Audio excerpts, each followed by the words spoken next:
I have never been so uncomfortable with a product on my face as I am every time I wear this.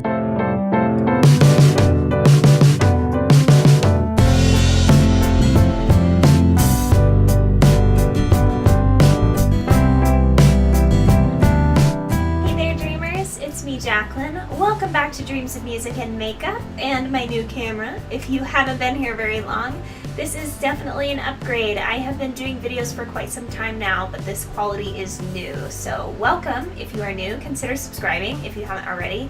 I'd love to have you here for 2 beauty videos every week. That is generally what we do around here. They usually come out on Wednesdays and Saturdays, though this last week was Thursday and now Saturday. I'm always excited to chat with you guys. It just makes me so very happy. I know that the reaction is kind of delayed until I get to actually speak with you about it, but this always feels like such a good time sitting and filming for you. Today, I thought I would walk you through a couple of things I'm decluttering from my collection and why. I've been going through this phase of just recognizing how much I've held on to things just out of fear of not having something if I need it. I'm kind of purging my entire house at this point. I also purged my makeup collection. This stuff is just not quite doing it for me. There's one thing in here that might make its way back into my drawer. Let's start off with that since I'm talking about it already.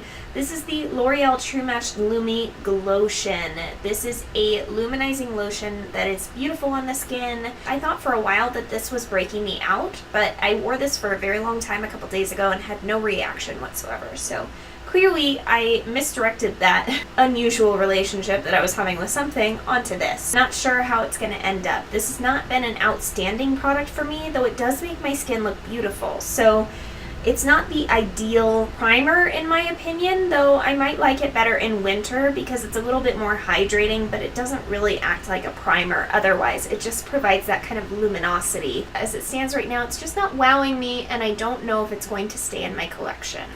Moving into eyeshadows, I have a few things to talk about here, and they're not bad.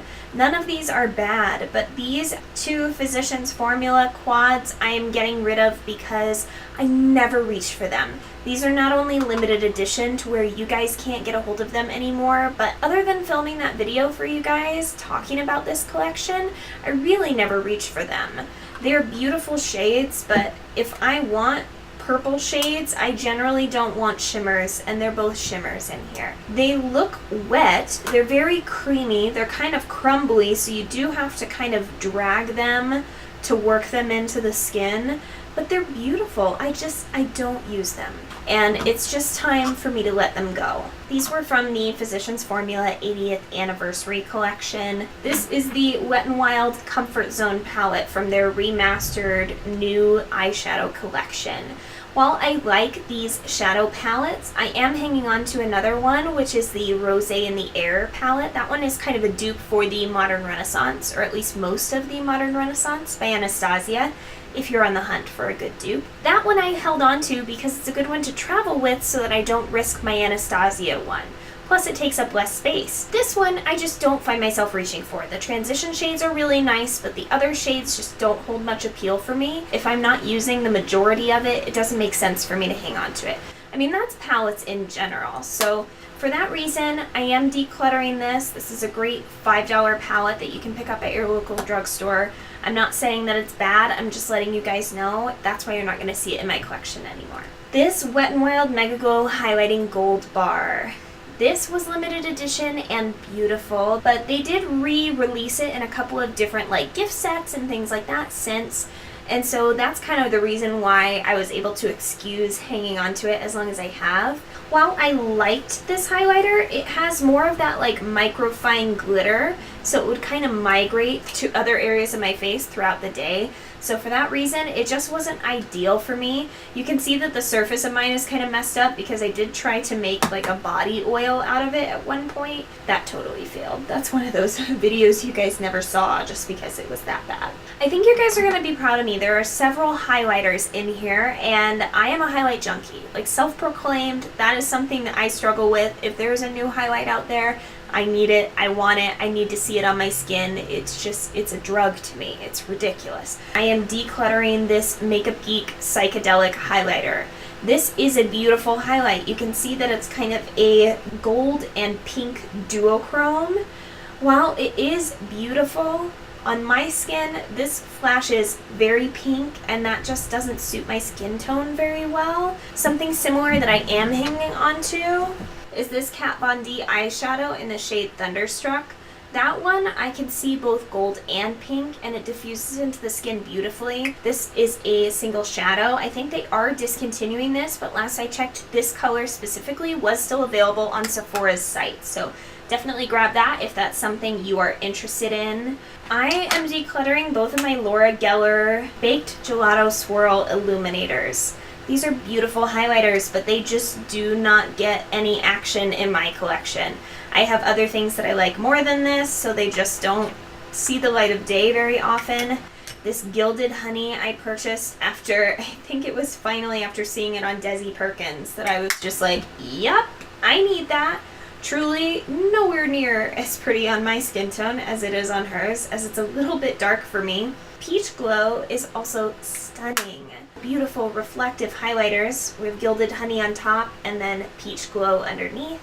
I believe that's what it's called. Yeah. I honestly feel like the thing that I reach for even more often that's similar is this Maybelline Master Chrome in Molten Rose Gold. Now tell me that's not just as beautiful.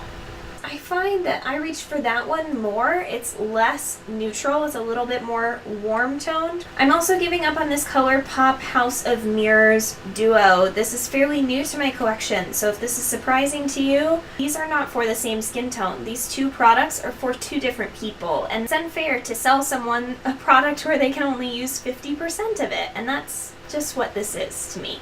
The bronzer is nice and buildable and beautiful for someone of my complexion. The highlighter is too deep. It casts a shadow. Do you see that? That's what it looks like on the high points of my face. For that reason, I can't use it. While it's a pretty shade, I can't use it lightly enough to where it doesn't cast a shadow on my face, so this is not worth hanging on to. Moving on to the last couple of items here. This is a CoverGirl brow product, and this I never even put on my face. I can tell just by swatching it that I hate this. This is the Ultra Fine Brow Pencil in the shade 715 Honey Brown. This was the most cool tone shade that I could find that was not blonde. And this is so waxy and gross. I don't know if you can see it from this depth or not, but basically, like, you can see little clumps of product, like clumps of color, and then skips. And so it's like this chunky, waxy, not pigmented enough formula.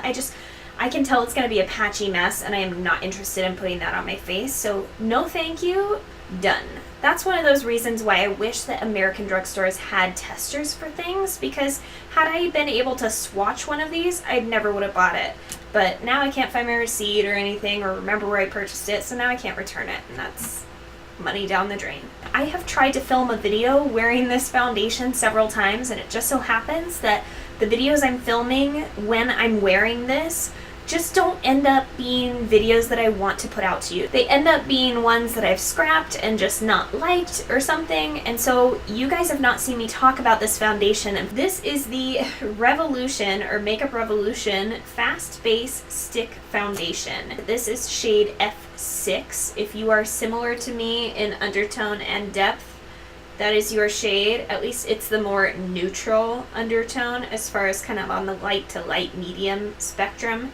I want to like this so badly, you guys. Like, this is one of those things where it's like, it's beautiful, right? Like, I want a stick foundation that's going to be creamy like that, that's going to be nice and not totally matte, really cover, like, it's got some good coverage there. It's not too drying. I am on the dry side as far as skin types are concerned, so that's generally what keeps me away from stick foundations, but this one was going to be more of a natural, kind of dewy finish. Not to mention, it's from Makeup Revolution, so it's like under $10. I have never been so uncomfortable with a product on my face as I am every time I wear this. I don't know what it is. I don't know if I'm like maybe borderline allergic to something that's in here, it makes my face itchy. And it always makes my face itchy, like right around my nose. I swear, applying this, while it's creamy and it looks really smooth, it feels like smearing a stick of butter on my face, and it just itches. It's too emollient and thick. It felt so weird. It felt so itchy. I just wanted to like scratch it off. It felt like it was sliding around. Like, I have never felt a foundation more on my face in my life.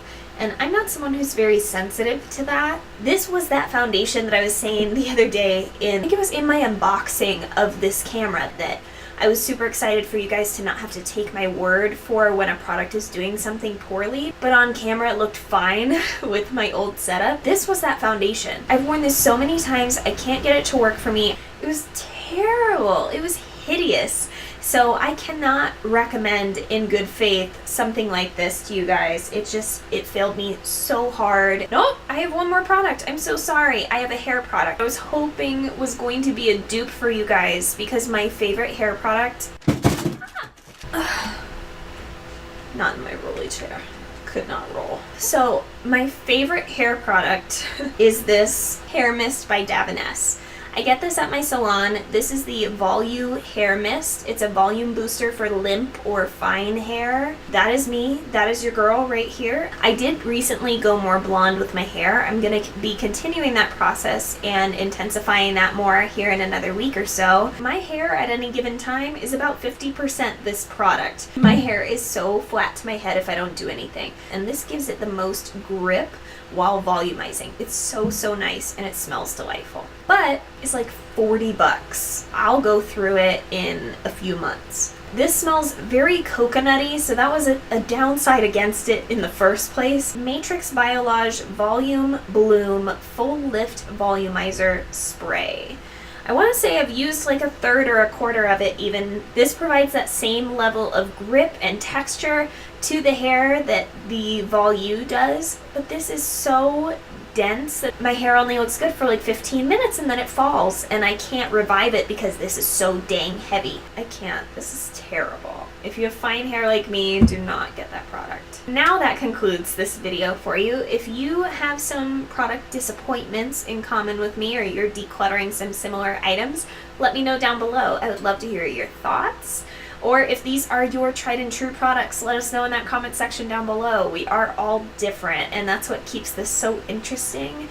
And I would love to hear what products are your favorite and why. If they're things I'm decluttering and you're a different skin type, they may be the exact reasons you love it. So let us know down below. Hope you guys are having a wonderful day or evening wherever you are. I hope you keep dreaming, and I'll see you in my next video.